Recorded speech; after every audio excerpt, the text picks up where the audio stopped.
سورہ کوثر ہم نے پڑھی ہے۔ کوثر عربی میں خیر کثیر کو کہتے ہیں۔ اس سورت کا ایک شان نزول ہے۔ شان نزول اس کا یہ ہے کہ رسول اللہ صلی اللہ علیہ وسلم جب مکہ مکرمہ میں تھے تو آپ صلی اللہ علیہ وسلم نے لوگوں کو توحید کی دعوت دی، تو بہت سو نے قبول کی، بہت سو نے انکار کیا۔ آپ صلی اللہ علیہ وسلم کے دشمن پیدا ہو گئے۔ عرب میں نرینہ اولاد کو ایک بہت بڑا تحفہ سمجھا جاتا تھا۔ آپ صلی اللہ علیہ وسلم کے نرینہ اولاد نہیں تھی، آپ کے بیٹے پیدا ہوئے قاسم، اور ان کا انتقال ہو گیا۔ تو اس پہ جو ہے نا مشرکین مکہ نے یہ شور مچانا شروع کر دیا کہ دیکھو یہ تو ابتر ہے معاذ اللہ، یعنی ان کی تو نسل ہی ختم ہو رہی ہے، ان کا تو اثر ہی ختم ہو جائے گا، اور جو دین یہ لے کر آئے ہیں ان کے دنیا سے جانے کے بعد وہ دین ختم ہو جائے گا۔ کیونکہ عموماً ایسا ہوتا ہے کہ باپ کے جانے کے بعد بیٹے جو ہے وہ قائم مقام بنتا ہے اور وہ اسی ویژن کو لے کے آگے چلتا ہے۔ تو ان کو یہاں ویسے بھی لوگ فالو نہیں کر رہے ہیں مکہ میں، اور ان کی اپنی کوئی اولاد بھی نہیں ہے، یعنی نرینہ اولاد بھی نہیں ہے، کیونکہ نسل تو نرینہ اولاد سے چلتی ہے۔ تو اس لیے جو ہے نا یہ ابتر ہے معاذ اللہ، ابتر کا معنی ان کا نام و نشان ختم ہونے والا ہے۔ تو نبی صلی اللہ علیہ وسلم بشر تھے، آپ کو یہ طعنے سن کے غم ہوتا تھا، انسان کو بہرحال ہوتا ہے جب کوئی اس کے خلاف منفی پروپیگنڈا کرتا ہے۔ تو اللہ تعالیٰ نے آپ صلی اللہ علیہ وسلم کی تسلی کے لیے یہ آیات نازل فرمائی۔ عاص ابن وائل ایک بہت اسلام دشمن تھا، عرب کا سردار تھا، اس نے یہ پروپیگنڈا بہت کیا تھا۔ تو اس پر سورہ کوثر نازل ہوئی۔ انا اعطیناک الکوثر، اے نبی ہم نے آپ کو خیر کثیر دی ہے۔ خیر کثیر سے مراد آپ کو جو ہم نے اسلام دیا ہے وہ اتنی بڑی خیر ہے کہ اگر آپ کے کوئی نرینہ اولاد نہیں بھی ہے تو اس کے مقابلے میں اللہ نے آپ کو جو دین دے دیا، اس کی دینی دنیا کی برکتیں بھی حاصل ہوں گی اور آخرت میں بھی۔ تو یہ خیر کثیر کے ہوتے ہوئے اگر آپ کے نرینہ اولاد نہیں ہوتی تو آپ کو غم کرنے کی ضرورت نہیں ہے۔ اور دوسری تفسیر کے مطابق ہم نے آپ کو حوض کوثر دی ہے، تو آپ صلی اللہ علیہ وسلم میدان حشر میں اپنے امتیوں کو پانی پلائیں گے۔ جب لوگ پیاس سے بلک رہے ہوں گے تو یہ آپ کی خصوصیت ہے کہ اس وقت اللہ نے آپ کو ایک نہر آپ کے اختیار میں دی ہوگی جس سے آپ اپنے چاہنے والوں کو پانی پلائیں گے، اور پھر ہمیشہ کے لیے ان کی پیاس بجھ جائے گی۔ تو جس کو اتنی بڑی نہر ملی ہو، اتنا اس کو عزت مل رہی ہو آخرت میں، تو اس کو ایسی شخصیت کو کہ اگر نرینہ اولاد نہیں ہوتی تو وہ یہ غم کوئی غم نہیں ہے ان کے لیے۔ تو یہ دو خوشخبریاں دی گئیں۔ انا اعطیناک الکوثر، اے نبی ہم نے آپ کو کوثر عطا کی ہے۔ اب چونکہ اللہ نے ایک نعمت کی ہے تو اللہ فرما رہے ہیں کہ آپ پر بھی شکر واجب ہے۔ وہ شکر کیا ہے؟ فصلی لربک، آپ اپنے رب کے لیے نماز پڑھیے، ونحر اور قربانی کیجیے۔ دو کام آپ کریں گے، نماز اور قربانی، تو اس کا صلہ اللہ آپ کو کیا عطا فرمائے گا؟ ان شانئک ھو الابتر، آپ کا دشمن آپ کو تانے دے رہا ہے کہ آپ ابتر ہیں، آپ کی نسل ختم ہونے والی ہے، تو ہم آپ کو یہ خوشخبری دے رہے ہیں کہ آپ دین پر مضبوطی سے قائم رہیے، آپ کے دشمن کی نسل ختم ہونے والی ہے۔ تو ان کے جسمانی بیٹے تو ہوں گے، روحانی اولاد نہیں ہوگی ان کے، جس کا نتیجہ یہ نکلے گا کہ ان کے درجنوں بچے ہو کے بھی ان کا نام و نشان مٹ جائے گا۔ باپ دیکھیں عرب کے بہت اولاد ہوا کرتی تھی، لیکن آج ان عرب کے سرداروں کا نام لینے والا کوئی بھی نہیں ہے۔ نہ ابو جہل کو پوچھا جاتا ہے، نہ ابو لہب کو، نہ عاص ابن وائل کو۔ تاریخ میں ان کا تذکرہ ایک برے عنوان سے، برے نام سے کیا جاتا ہے، کوئی ان کو عزت دینے والا نہیں۔ حتیٰ کہ ان کی اولادیں بھی آگے جا کے مسلمان ہو گئیں، انہوں نے بھی اپنے باپ دادا کا ذکر چھوڑ دیا۔ تو یہ اس صورت میں اللہ تعالیٰ کا ارشاد ہے۔ اچھا، اب اس میں جو کچھ علمی باتیں ہیں، نمبر ایک کہ اللہ تعالیٰ نے جب بھی کسی پر کوئی انعام کیا ہو، احسان کیا ہو، تو اللہ تعالیٰ چاہتے ہیں کہ اس کا تم شکر ادا کرو۔ تو اسی وجہ سے آپ صلی اللہ علیہ وسلم کو اس صورت میں خطاب کیا گیا کہ ہم نے آپ کو جب کوثر عطا کی ہے تو آپ اللہ کے بندے ہیں، لہذا آپ پر بھی اللہ کا شکر ادا کرنا واجب ہے۔ پہلی بات تو یہ پتہ چلی۔ دوسری بات یہ پتہ چلی کہ شکر ادا کرنے کا طریقہ ہمیشہ سے وہی ہوگا جو اس صورت میں بیان کیا ہے، ایک نماز اور ایک قربانی۔ نماز ہمیشہ یاد رکھیں کہ لیبل ہے جسمانی عبادت کا، اور قربانی لیبل ہے مالی عبادت کا، کیونکہ جب آپ جانور، عرب میں اونٹ جو ہے نا یہ بہت قیمتی مال تھا، تو اتنے قیمتی مال کو کاٹ دینا یہ بہت بڑی قربانی سمجھی جاتی تھی۔ تو مطلب کیا ہے کہ آپ نے اللہ کو راضی کرنے کے لیے اپنے جسم کو بھی کھپانا ہے جیسے کہ نماز میں کھپایا جاتا ہے، اور اپنے مال کو بھی قربان کرنا ہے جیسے کہ قربانی میں کیا جاتا ہے۔ تو مراد صرف نماز اور قربانی نہیں ہے، بلکہ یہ ایک لیبل ہے، اور قرآن کا یہ طریقہ رہا ہے کہ وہ جزیات کے ضمن میں اصول اور قاعدے بیان کرتا ہے، مثالوں سے پورا ایک جو ہے نا لا بیان کرتا ہے، قانون بیان کرتا ہے۔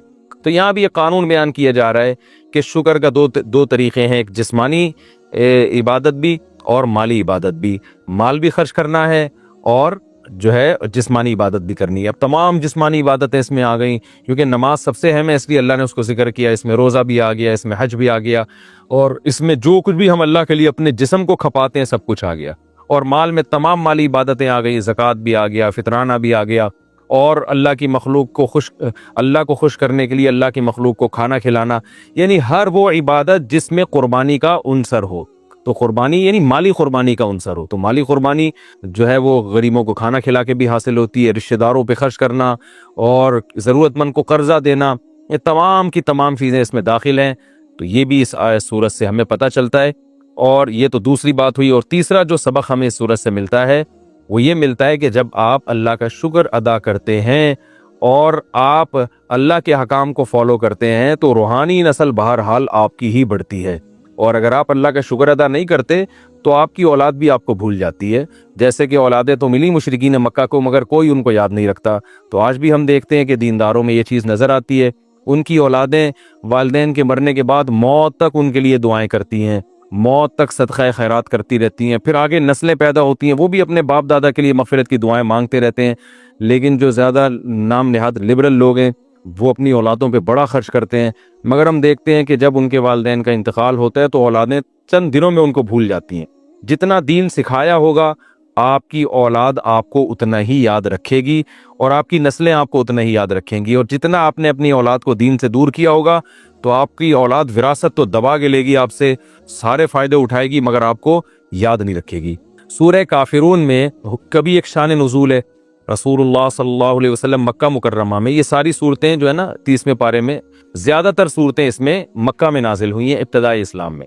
تو مشرکین مکہ رسول اللہ صلی اللہ علیہ وسلم کے پاس آئے اور کہنے لگے کہ آپ تو اپنی دعوت سے باز آتے نہیں ہیں، آپ بار بار ہمیں کہتے ہیں کہ بتوں کی عبادت چھوڑ دو، بتوں کی چھوڑ دو، اور ہم آپ کو کہتے ہیں کہ آپ ہمارے دین پہ آ جائیں، تو ایسا کرتے ہیں کوئی کمپرومائز کا راستہ اختیار کر لیتے ہیں، تو آپ ہمارے بتوں کی عبادت کر لیا کریں کبھی کبھار، اور ہم کبھی کبھار آپ کے اللہ کی عبادت کر لیا کریں گے، تو اس طرح جوڑ کے چلیں گے، ہمارے والے معبود بھی خوش ہو جائیں گے اور آپ کا اللہ بھی خوش ہو جائے گا۔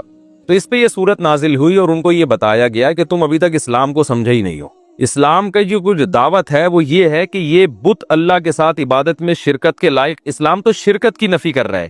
شرکت کا مطلب اللہ کے ساتھ غیر اللہ کی عبادت، یعنی اللہ کی بھی اور غیر اللہ کی بھی یہ نہیں ہوگا۔ اسلام کا دعویٰ ہے کہ عبادت صرف اللہ ہی کی ہوگی، تو میں اگر اللہ کے ساتھ ان کی عبادت کر لوں تو پھر میں تو اپنے دعوے میں ہی جھوٹا ہو گیا، تو اسلام کی دعوت تو پھر ختم ہو گئی۔ تو اللہ کے ساتھ ان معبودوں کی عبادت کر لی تو یہ کون سا کمال کر دیا۔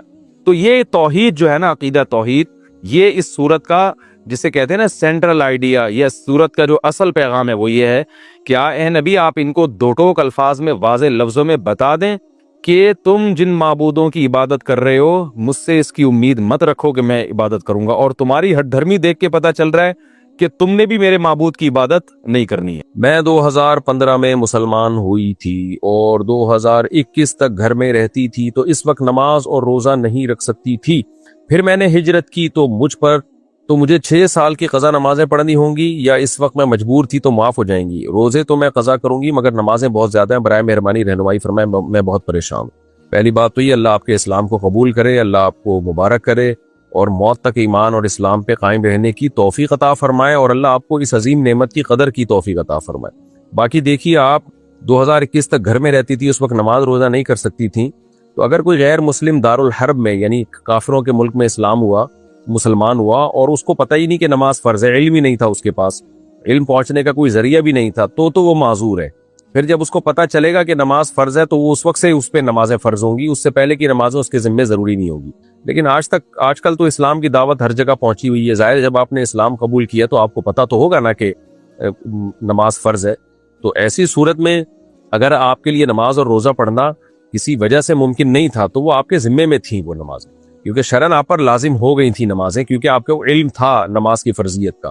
تو جب علم ہو تو وہ نماز اور وہ جو رمضان کے روزے فرض ہوتے ہیں، تو مجبوری میں آپ نے چھوڑے، اس پہ گناہ نہیں ہوگا۔ یعنی اگر آپ کو جان کا خوف تھا یا یہ خطرہ تھا کہ گھر والے ماریں گے بہت زیادہ، تو گناہ آپ کو انشاءاللہ نہیں ہوگا۔ باقی یہ کہ اب آپ یہ سمجھتی ہیں کہ بہت زیادہ ہے، تو دیکھیں بہت زیادہ نمازیں ہونے سے حرج جب ہوتا مصیبت جب ہوتی جب شریعت آپ کو یہ کہتی کہ یہ آپ نے فوراً پڑھنی ہے۔ تو اگر آپ پر 6 سال کی نمازیں قضا ہیں تو آپ 6 سال میں پڑھ لیں اس کو۔ تو یہ شریعت نے تو نہیں کہا نا کہ آپ ایک دن میں 6 سال کی نمازیں پڑھیں، تو ہر نماز کے ساتھ ایک قرآنی قضا دہرا لیں، تو انشاءاللہ گناہ تو آپ کو ویسے بھی نہیں ہوا اگر آپ نے مجبوری میں چھوڑی ہے۔ جان کا خوف تھا یا بہت زیادہ مار پیٹ کا خوف تھا، تو بس ایک حدیث میں آتا ہے دین اللہ احق ان یقضی، اللہ کا جو قرض ہے وہ اس بات کے زیادہ لائق ہے کہ لوٹایا جائے۔ تو رمضان کے روزے اور نماز یہ بھی اللہ کا قرض ہے، اگر آپ نے وقت پہ ادا نہیں کی تو یہ آپ کے ذمے قرض رہ گئے، تو اب آپ ادا کر لیں۔ اور اس کا طریقہ یہی ہے کہ فجر کے ساتھ فجر پڑھ لیں، ظہر کے ساتھ ظہر پڑھ لیں، اور اس میں قضاء عمری نہیں ہوگی، سنتیں نہیں ہوں گی۔ البتہ وطر بھی چونکہ واجب ہے، نبی نے حکم دیا ہے وطر پڑھنے کا، تو وطر کی بھی قضا لوٹانی پڑے گی، لیکن ہر نماز کے ساتھ آپ صرف ایک قضا پڑھ لیں، اور ایک دن میں ایک دن کی نمازیں آپ قضا لوٹا لیں۔ اور روزے میں تو ویسی ہی سہولت ہے، 30 روزے پورا سال ہوتا ہے آپ کے پاس روزے لوٹانے کے لیے، پورے سال میں آپ سال کے 11 مہینے میں 30 روزے آپ ہر مسلمان آسانی کے ساتھ رکھ سکتا ہے۔ تو اس طرح سے آپ، اور 30 روزوں میں کبھی 29 ہوتے ہیں کبھی 30 ہوتے ہیں، تو پورا سال ہے آپ کے پاس، تو فوری ادائیگی ضروری نہیں ہے، اپنی سہولت سے اور آسانی کے ساتھ جس طرح ممکن ہو آپ اس طرح سے نماز اور روزوں کی قضا لوٹا لیں۔ میں ڈرائیور ہوں، روز گاڑی لے کر جاتا ہوں، مسافروں والی گاڑی ہوتی ہے، 200 کلومیٹر کا سفر ہوتا ہے، ٹائم بہت شارٹ ہوتا ہے، نماز کیسے ادا کروں؟ میرے بھائی جب مر جائیں گے نا تو ٹائم ہی ٹائم ہوگا آپ کے پاس، تو نماز قضا کرنا کسی صورت میں جائز نہیں ہے، آپ کو نماز بہرحال پڑھنی پڑے گی۔ تو 200 کلومیٹر کا سفر ہو یا 400 کلومیٹر کا سفر ہو، اب یہ آپ نے مینج کرنا ہے۔ تو ظاہر ہے 200 کلومیٹر کے سفر میں کہیں نہ کہیں ویسے بھی کسی کو قضاء حاجت کے لیے کوئی رک جاتا ہے، بعض دفعہ چائے شائے پینے کے لیے لوگ رک جاتے ہیں، تو نماز کے لیے کیوں نہیں رکتے؟ تو میں تو مسئلہ بتا سکتا ہوں کہ نماز قضا کرنا حرام ہے، ناجائز ہے۔ اب کیسے آپ نے نماز کی حفاظت کرنی ہے یہ آپ ہی بہتر جانتے ہیں۔ نامرد شوہر سے طلاق لینے کے بعد بھی عدت کرنی ہوگی۔